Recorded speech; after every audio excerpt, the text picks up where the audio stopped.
Every year, a nation stops dead in its tracks. Not for war, not for crisis, not for disaster, for lights, for food, for forgiveness. 33 million people, hundreds of highways, thousands of kilometers, all moving in one direction, all at the same time, all for the same reason. And if you've never witnessed it, you have no idea what you're missing. Because Hari Raya in Malaysia isn't just a religious holiday. It isn't just a festival. It is arguably the single most emotionally powerful cultural event in all of Southeast Asia, and the rest of the world barely knows it exists. But here's the thing. There's a hidden story underneath all the color and the food and the fireworks. A story about identity, about what it actually means for one of the world's most diverse, complex, multi-faith, multi-ethnic nations to stop together and choose forgiveness over everything else. This is that story. Malaysia is not supposed to work. Think about it. You've got a country where roughly 70% of the population is Muslim Malay, sitting side by side with Chinese Malaysians, Indian Malaysians, Dayak communities in Borneo, Kadazan tribes in Sabah, Portuguese Eurasians in Malacca. You've got mosques next to temples, next to churches, next to Buddhist shrines, sometimes on the same street. By every political science textbook, this country should be a pressure cooker. Ethnic tension, religious friction, competing nationalisms. And yet, every single year, something extraordinary happens. A festival comes along, and the entire social architecture of this country does something you almost never see anywhere else in the world. It opens its doors. Literally. Hari Raya Eid al-Fitr, or Eid al-Fitr, marks the end of Ramadan, the Islamic holy month of fasting. It signals the beginning of Syawal, the 10th month of the Islamic calendar, a month of feasting and celebration. Every Muslim nation on earth celebrates it. Saudi Arabia celebrates it. Indonesia celebrates it. Egypt, Turkey, Pakistan, they all celebrate it. But Malaysia? Malaysia does something nobody else does. Unlike in many Muslim-majority countries where Eid celebrations remain largely private or family-based, Malaysia turned the festival into a national event. Read that again. A national event. Not a Muslim event. A national one. The Prime Minister hosts an open house. State governments host open houses. Corporate Malaysia hosts open houses. And then ordinary families from Kelantan to Kuching open their front doors to whoever wants to walk in. Chinese Malaysians, Indian Malaysians, Buddhists, Hindus, Christians, atheists, tourists passing through. It is entirely normal for Chinese families to visit Malay friends during Hari Raya, for Indian families to join Chinese New Year open houses, and for Malay families to appreciate the lights of Deepavali. This cross-cultural participation is not merely tolerated, it is actively encouraged. This is not PR. This is not political theater. This is Tuesday in Malaysia. And it has a name. The Malaysians call it Mahibah, the spirit of goodwill. The idea that your neighbor's joy is also your joy. Try finding that word in most political dictionaries today. Now, before the open houses, before the food, before any of that, comes the migration. One of the main traditions of Hari Raya Eid al-Fitr is balik kampung, which means returning to one's hometown. Many Malaysians who live and work in urban areas travel back to their ancestral villages or towns to reunite with their relatives. This often causes massive traffic jams on the highways, but also creates a festive atmosphere as people exchange greetings and well wishes along the way. Now, I want you to imagine this. Kuala Lumpur, a city of nearly 2 million people, empties out. The Plus Highway, which is Malaysia's busiest, becomes a slow, grinding, bumper-to-bumper river of cars stretching hundreds of kilometers north and south. Every AirAsia and Malaysia Airlines flight is packed weeks in advance. Bus terminals overflow. KTM train stations look like something out of a migration documentary. And nobody complains. Or rather, everyone complains, but nobody actually minds. Because this isn't a traffic jam. This is a national homecoming ritual. This is millions of people saying, no matter where I am, no matter how far I've gone, home still matters. In a world where urbanization is slowly killing the idea of hometown, balik kampung is an act of cultural defiance. It says, modernity didn't take everything. Here's where this gets interesting. Because Hari Raya isn't just beautiful, it is economically seismic. In March 2025, Malaysia's retail trade jumped 6.6% year-on-year, with total wholesale and retail sales hitting RM154 billion, a surge largely driven by spending ahead of the Hari Raya festive season. RM154 billion. In 1 month, 84% of Malaysian consumers tend to increase their spending during this period, especially on gifts and food. And the e-commerce numbers? Staggering. Shopee alone recorded RM60 billion in sales in March 2025, an 11% jump from February, driven by Raya demand for fashion, home goods, and festive treats. Meanwhile, TikTok Shop's sales nearly doubled. But here's the contradiction. Here's where things get complicated. Many Malaysians may be tightening their belts, but when it comes to Hari Raya Aidilfitri, cutting back is often not an option. Households continue to prioritize festive spending despite ongoing cost of living pressures. Families are tightening discretionary spending, postponing non-essential purchases, and budgeting with greater care, while continuing to ring-fence funds for clothing, food preparation, balik kampung travel, and Duit Raya. Think about that for a second. The economy is squeezing. Inflation is biting. And yet Hari Raya's spending holds. It doesn't bend.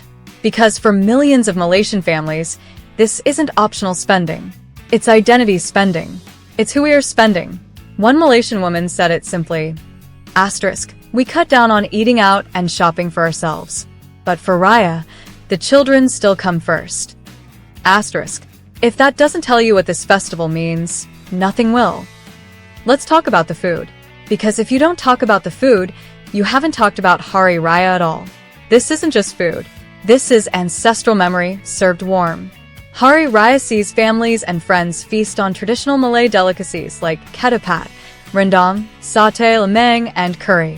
Ketupat, compressed rice cooked inside woven palm leaf pouches, a dish so tied to Hari Raya that its very shape has become a national symbol. You'll see it on Raya cards, on decorations, on television commercials. Rendang, a slow-cooked, dry beef curry, simmered for hours with lemongrass, galangal, turmeric, and coconut until every fiber of the meat carries centuries of spice trade history. You do not rush rendang. Rendang is a lesson in patience. Lemang, glutinous rice cooked in bamboo over an open fire. This is not a recipe. This is a ritual. And then there are the Ki Raya, the festive biscuits and cookies. Pineapple tarts, cornflakes cookies, London almond biscuits, saji cake, lined up in glass jars across every living room in the country. Purchasing Ki Raya remains a fixed component of festive preparations each year, described by many as deeply embedded in their family's Hari Raya tradition, despite rising living costs. This food does something that no policy document, no government campaign, and no unity minister can ever replicate. It makes people feel something. It makes different people share something. And that's the point.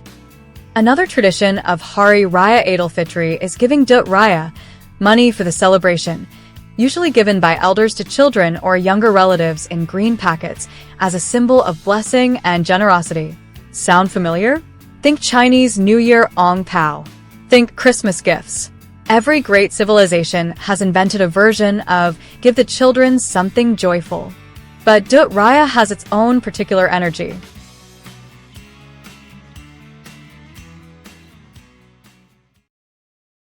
Kids wake up on the first morning of Saiwal Electric.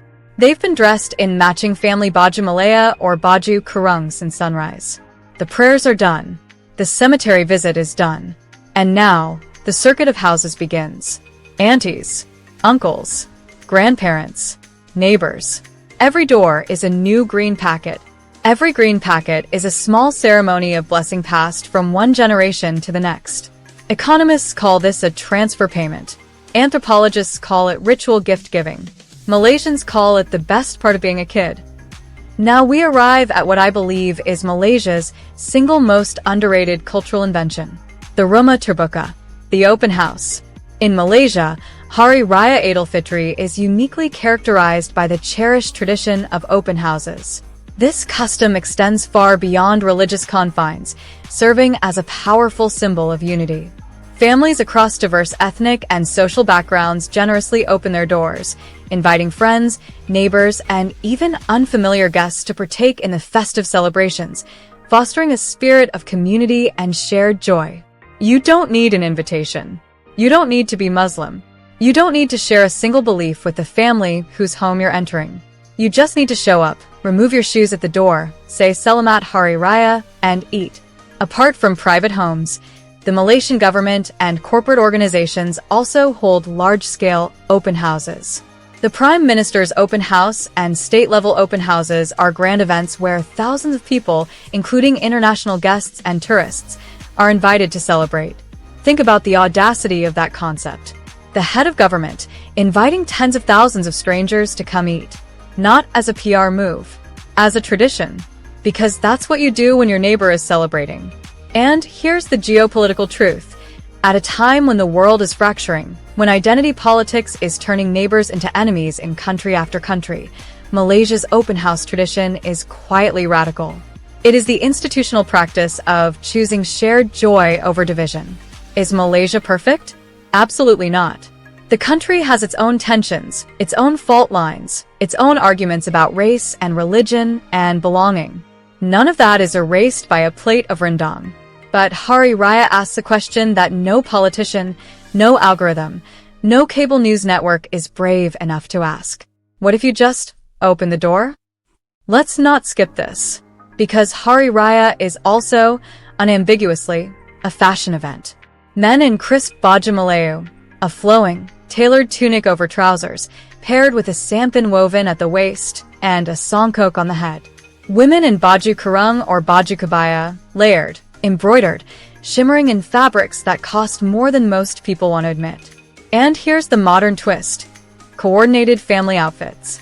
The entire family, grandparents, parents, children, cousins, in matching colors or matching prints. Every year, Malaysian fashion designers drop their Raya collections months in advance. Every year, social media explodes with family photo shoots from Perlis to pedaling Jaya. 70% of Raya shoppers purchase fashion and beauty products, reinforcing the cultural significance of dressing up and self-care during the festive period, including traditional attire, modest wear, footwear, accessories, makeup, and skincare essentials. This is not vanity. This is pride. This is a community putting on its best face, not to impress strangers, but to honor the day. To say, this moment deserves our finest. But here's where things get complicated. Hari Raya is gorgeous. It is warm and generous and emotionally overwhelming in the best possible way. And yet, festive consumption remains resilient not simply as a matter of consumption, but as an expression of cultural continuity, social obligation, and household identity. Social obligation. Those two words carry weight, because for every family that celebrates freely, there are families quietly stressing, quietly borrowing, quietly wondering how to afford the new clothes, the dut raya, the balik kampung petrol, the rendang ingredients, the key raya jars. Credit utilization tends to rise during this period, particularly in personal financing and vehicle purchases, often buoyed by promotional campaigns from financial institutions and dealers. The same beauty that binds a nation can also strain a household.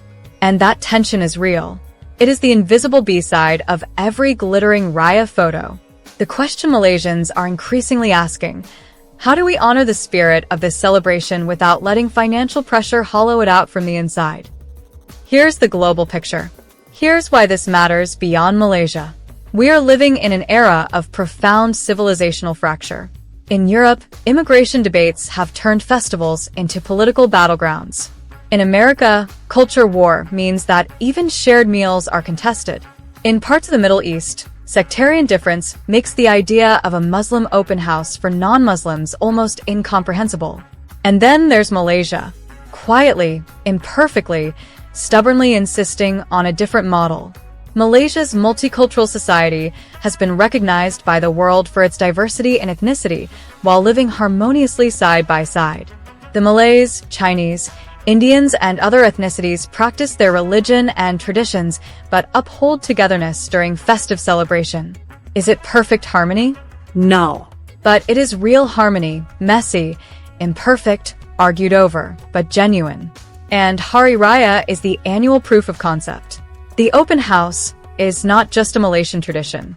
It is a model for how societies with deep differences might choose, year after year, to eat together anyway. Whether you're Malaysian or you've never set foot in Kuala Lumpur, here's the truth. The emotional and social value attached to Hari Raya drives something that no economic model fully captures. It connects people through storytelling, through cultural values, through shared memory, during a moment that is genuinely, irreplaceably meaningful. But beyond economics, beyond tourism, beyond retail, beyond all the numbers, Hari Raya is asking a question that every single society on Earth has to answer at some point. Asterisk, when your neighbor is at their most joyful, do you close your curtains? Or do you knock on the door and say, "Congratulations?" Asterisk. Scenario 1. Malaysia leans into what Hari Raya represents. The open house becomes not just a tradition but a template, a living, breathing demonstration that diversity doesn't have to mean division. That a Muslim-majority nation can hold a festival that makes its Hindu, Buddhist, and Christian citizens feel included, not excluded. That Mahibah is more than a slogan. It's a survival strategy for a complicated world. Malaysia exports this model. It becomes a soft power story that competes with Singapore's efficiency narrative and Indonesia's size narrative. A small country, punching above its weight, showing the world what pluralism looks like when it's cooked over an open fire and served on a banana leaf. Scenario 2. The pressures win. The cost of living crisis makes the celebration feel transactional. The politics of identity harden. The open houses get smaller, more selective, more anxious. The spirit of Mahibah becomes a memory people reference, but no longer practice. And one of the most beautiful social experiments in modern history quietly fades. Which future is Malaysia choosing? Ask any Malaysian mother who just baked her 5th batch of pineapple tarts at midnight, and she'll tell you she already knows the answer. So, here's the question I want to leave you with. Every society in the world is having some version of the same argument right now about identity, about belonging, about who gets to be included and who doesn't.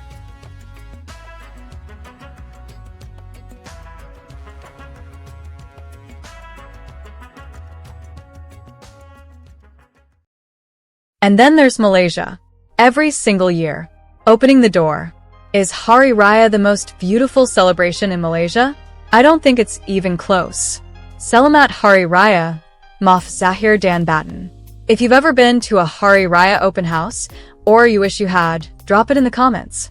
And if this story moved you even a little, share it with someone who needs to know that somewhere on Earth, people are still choosing to open their doors. Like and subscribe, because the world's most underrated stories are exactly what we do here.